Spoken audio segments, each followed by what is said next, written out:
हसन, ये खारिश क्यों कर रहे हो? तुम्हारी पता आंखें भी नहीं लाल यार। लग रही हैं। पता नहीं। हाँ यार, ये यूनिवर्सिटी जब अब आता हूँ ना आजकल, तो आंखों में तब खारिश शुरू हो जाती है और चुभन सी होती है, और सांस लेने में भी आजकल इतना मसला हो रहा है। पता नहीं ये हो क्या रहा है, समझ नहीं आ रही। अरे बुद्धू, तुम्हें नहीं पता कि स्मोक का मौसम है? स्मोक? हाँ, अभी से स्मोक आ गई है? नवंबर से लेके जनवरी तक स्मोक का मौसम चलता है।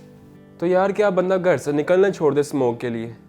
स्मोक की वजह से घर से निकलना तो नहीं छोड़ सकते, लेकिन जो गैर जरूरी निकलते हो उसकी बात कर रही हूँ। अरे गैर ज़रूरी कहाँ पर यार, यूनिवर्सिटी आते इस दौरान ही मसला हो जाता है, तो ये गैर ज़रूरी थोड़ी ना है। और घर से कर किसी काम के लिए निकलना हो तो तब निकलते हैं। मुझे पता है ये तुम और अमार लोग जो हो, ये गैर जरूरी रात के वक्त आवारागर्दी करते हो।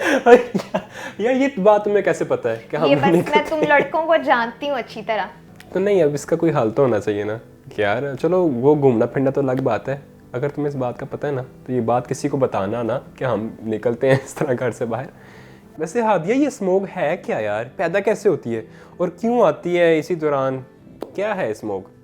दरअसल स्मोक जो है ये फोग और जो गर्द होती है उसका महलूल समझ लो।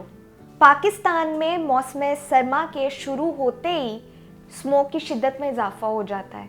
मुल्क में स्मोक बढ़ने की बड़ी वजह धुआं छोड़ने वाली फैक्ट्रियों, सनतों और ईंटों के भट्टों के खिलाफ मौसर इक़दामात का ना होना है। जहरीले धुएं, गर्दो गुबार और आलूदा पानी की आमेजिश से फ़िज़ा में तहलील होने वाली आलूदगी को स्मोक कहा जाता है। स्मोक की आमतौर पर दो इकसाम होती हैं, जिसमें सल्फोरस स्मोक और फोटोकेमिकल स्मोक शामिल हैं। सल्फोरस स्मोक को लंदन स्मोक और फोटोकेमिकल को लॉस एंजलिस स्मोक कहते हैं।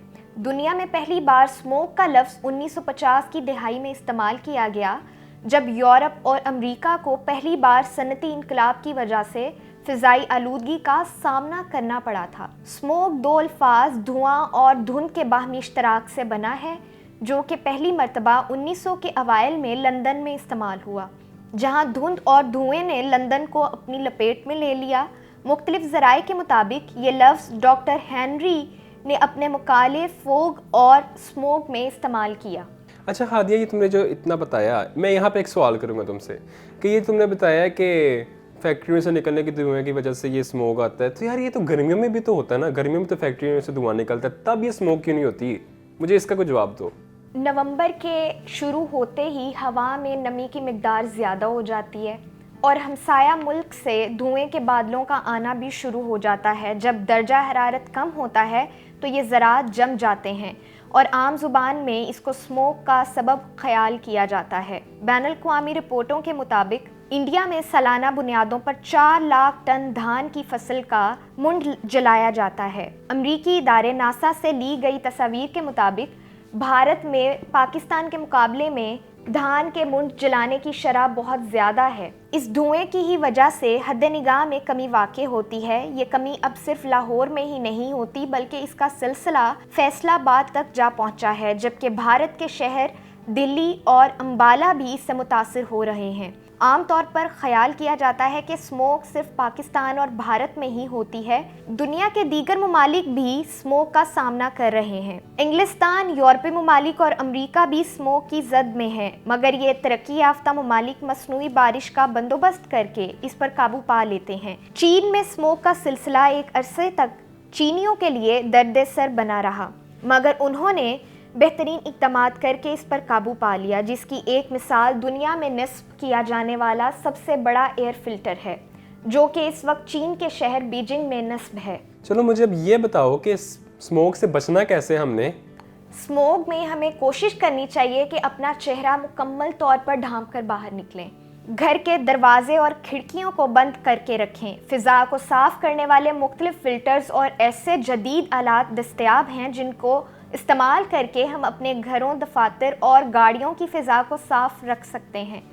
मगर स्मोक के दौरान या स्मोक वाले इलाकों में जाने के लिए आम सर्जिकल सब्ज़ रंग वाले मास्क इस्तेमाल नहीं करने चाहिए, क्योंकि स्मोक में मौजूद PM2.5 के ज़रात इस सर्जिकल वाले आम मास्क के सुराखों में से भी गुजर कर फेफड़ों में दाखिल हो सकते हैं। लिहाजा स्मोक के नुकसानदेह असरात से महफूज रहने के लिए हमें M3, N95 या N99 मास्क इस्तेमाल करने चाहिए और स्मोक में मौजूद ओजोन से महफूज रहने के लिए आंखों पर भी हिफाजती चश्मे इस्तेमाल करने चाहिए। इसके अलावा स्मोक वाले इलाके में ज़्यादा मेहनत व मुशक्क़त, वर्जिश और खेल कूद से इज्तनाब करना चाहिए, क्योंकि स्मोक की वजह से हवा का प्रेशर ज़मीन पर कम हो जाता है, जिसकी वजह से सांस फूलना शुरू हो जाता है और फिर सांस लेने में मुश्किल पेश आ सकती है, और अगर सांस उखड़ जाए तो सांस बहाल होने में दिक्कत होती है। ख़ास तौर पर ऐसे अफराद जो पहले से ही सांस की मुख्तलिफ बीमारियों में मुब्तला हों, वो इससे ज़्यादा जल्दी मुतासिर हो सकते हैं।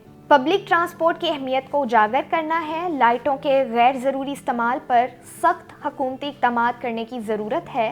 हुकूमत को रिसाइकल और रीयूज़ की पॉलिसी को फ़रोग़ देना होगा। प्लास्टिक बैग्स पर मुकम्मल पाबंदी आयद करनी चाहिए और इस पर सज़ा के लिए फौरी तौर पर कानून साजी करनी चाहिए। जंगलात के काटने और जलाने पर पाबंदी होनी चाहिए। एयर कंडीशंस के गैर ज़रूरी इस्तेमाल को रोकने के लिए इक़दाम करने चाहिए। फैक्ट्रियों से खारिज होने वाले जहरीले धुएँ के असर को कम करने के लिए फ़िल्टर्स के इस्तेमाल को यकीनी बनाया जाए। शादी ब्याहों और त्योहारों पर आतिशबाजी पर पाबंदी के साथ साथ सज़ाओं को भी यकीनी बनाया जाए। केमिकल से बनी अशिया के इस्तेमाल को कम किया जाए। पौधे लगाने के रुझान की ज़्यादा से ज़्यादा हौसला अफजाई करने की ज़रूरत है। इस पर शहरियों को हुकूमत की जानिब से अवार्ड्स भी देने चाहिए। हुकूमत के लिए ज़रूरी है कि 2017 में मुतारिफ़ कराए जाने वाले स्मोक मिशन की 17 सिफारिशात पर अमल दरामद को यकीनी बनाएं। हादिया, लगता है आज तो तुम स्मोक ख़त्म करके ही रहोगी।